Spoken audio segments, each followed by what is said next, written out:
Hello दोस्तों, स्वागत है आपको हमारे इस YouTube चैनल में। आज का वीडियो जो है बहुत रोचक होने वाला है, क्योंकि आज की इस वीडियो में हम पढ़ने वाले हैं संसदीय प्रणाली के बारे में। संसदीय प्रणाली जो है भारतीय संविधान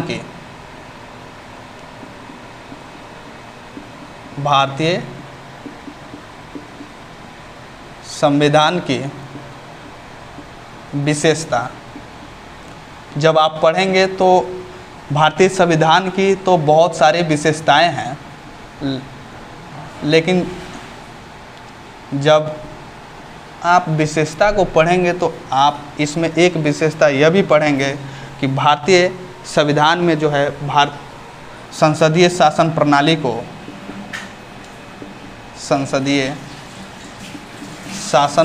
को अपनाया गया है। तो किसी और दिन पढ़ेंगे। भारतीय संविधान की बहुत सारे विशेषताएं हैं, किसी अन्य वीडियो में हम उनके सारे विशेषताओं को पढ़ेंगे। लेकिन आज का जो वीडियो है मुख्य तौर पे संसदीय शासन प्रणाली पर है, तो इसलिए आज की इस वीडियो में हम केवल फोकस करेंगे संसदीय शासन प्रणाली पर। फोकस से याद आ रहा है कैमरामैन फोकस करो, लेकिन वो नहीं है। यहाँ पे फोकस कीजिए और ध्यान से समझिए कि संसदीय शासन प्रणाली क्या होता है। दोस्तों, इसमें आप एक शब्द देख रहे होंगे, शासन। तो शासन का क्या अर्थ होता है? शासन का अर्थ होता है सार्वजनिक जीवन का संचालन करना, जीवन का संचालन करना। अब सार्वजनिक जीवन और निजी जीवन कुछ होते हैं, तो उस पर अभी हम बात नहीं करेंगे। केवल आप इतना ही समझिए कि शासन का अर्थ होता है सार्वजनिक जीवन का संचालन करना। अब हम बात कर लेते हैं कि संसदीय शासन प्रणाली का क्या होती है। तो संसदीय शासन प्रणाली में आप देखेंगे संसदीय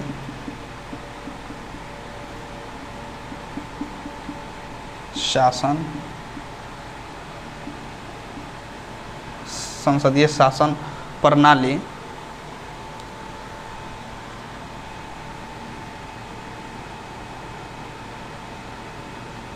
राजनीतिक व्यवस्था का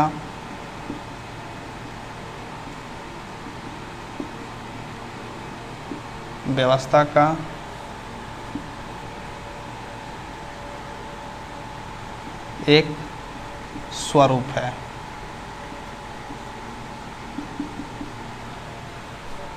पूरे दुनिया में जहाँ भी लोकतांत्रिक देश हैं, जितने भी लोकतांत्रिक देश हैं, उनके 35% ऐसे देश हैं जहाँ पे संसदीय शासन प्रणाली को अपनाया गया है, जिसका क्लासिकल हाउस जो है ब्रिटेन है।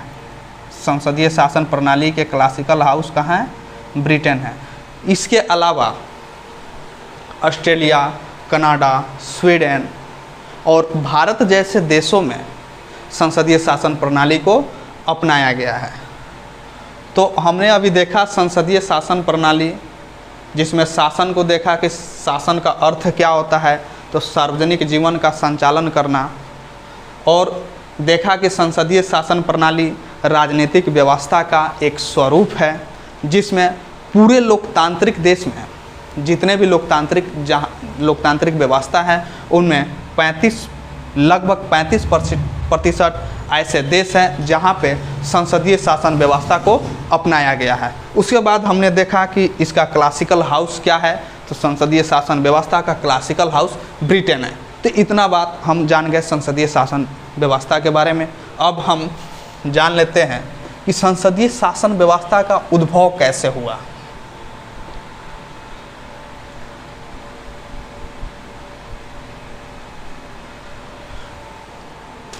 संसदीय शासन व्यवस्था का उद्भव ब्रिटिश प्रतिमानों के आधार पर, प्रथा, परंपरा और रूढ़ियों के आधार पर जॉर्ज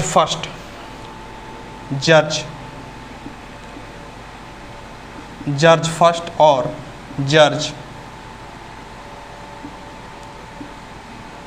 सेकेंड के कार्यकाल में संसदीय शासन व्यवस्था का उद्भव एक प्रक्रिया के रूप में राजशाही से संसदीय शासन व्यवस्था की तरफ सत्ता का स्थानांतरण हुआ।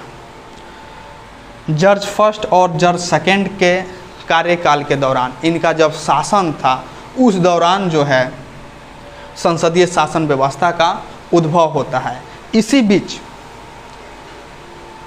इसी बीच रॉबर्ट वॉलपोल के द्वारा अपने आप को ब्रिटेन का प्राइम मिनिस्टर, प्रधानमंत्री घोषित किया जाता है। औपचारिक रूप से जो है रॉबर्ट वॉलपोल अपने आप को 1721 में ब्रिटेन का प्रधानमंत्री घोषित करते हैं। उसके बाद से धीरे धीरे जो है संसदीय शासन प्रणाली जो है एक व्यवस्था के रूप में बदलती चली गई और उसके बाद से संसदीय शासन व्यवस्था सुचारू रूप से संचालित होती चली गई और उस बहुत सारे देशों में संसदीय शासन व्यवस्था का अपनाने लगी और इसको फॉलो करने लगी। उसके बाद अब हम बात कर लेते हैं संसदीय शासन व्यवस्था की विशेषता के बारे में।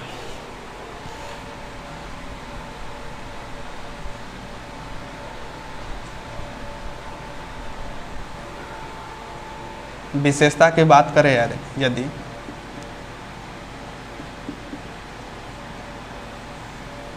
संसदीय शासन व्यवस्था की विशेषता की बात करें तो इसमें जो है कार्यपालिका,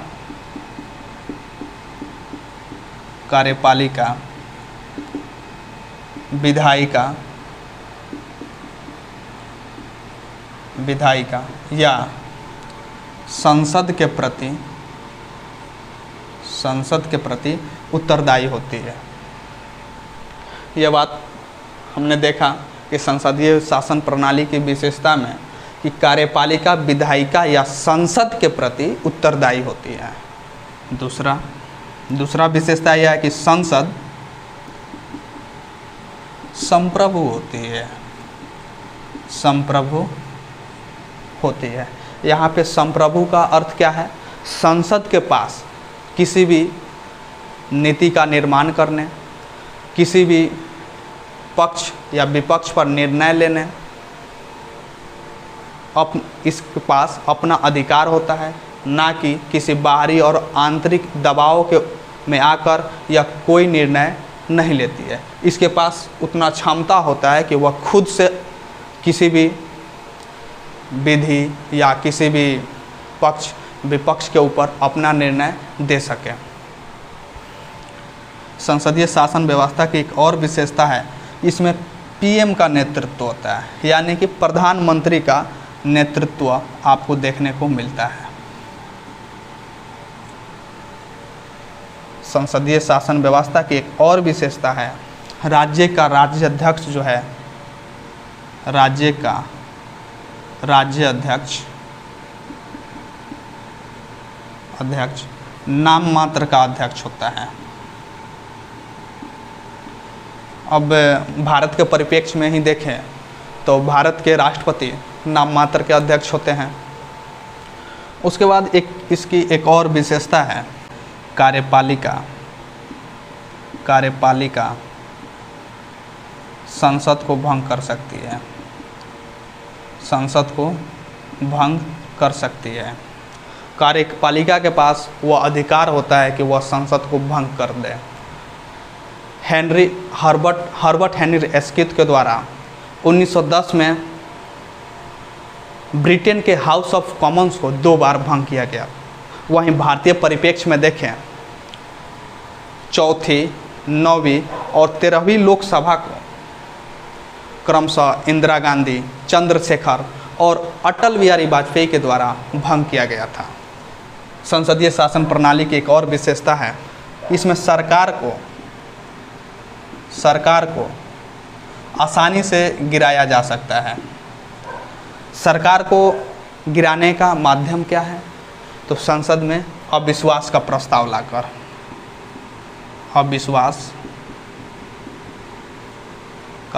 लाकर, नो कॉन्फिडेंस मोशन लाकर। यह अविश्वास का प्रस्ताव जो है जब भी संसद में लाया जाएगा तो विपक्ष के नेता के द्वारा ही लाया जाएगा और इसमें कम से कम 50 मंत्री का सहमति होना आवश्यक होता है। जब अविश्वास का प्रस्ताव को संसद में पारित कर दिया जाता है तो आसानी से सरकार गिर जाता है। संसदीय शासन व्यवस्था की एक और विशेषता है कि इसमें राष्ट्रपति के द्वारा प्रधानमंत्री की नियुक्ति होती है। उसके बाद प्रधानमंत्री के सलाह पर राज्याध्यक्ष जो है अन्य मंत्रीगणों की नियुक्ति करते हैं, अन्य मंत्रीगणों की नियुक्ति की जाती है। संसदीय शासन व्यवस्था की एक और विशेषता है कि इसमें सभी समुदायों के लोगों को प्रतिनिधित्व करने का अवसर प्रदान होता है। बस आज के लिए इतना ही। मिलते हैं नेक्स्ट वीडियो में एक नेक्स्ट टॉपिक के साथ। तब तक के लिए जय हिंद, जय चंपारण।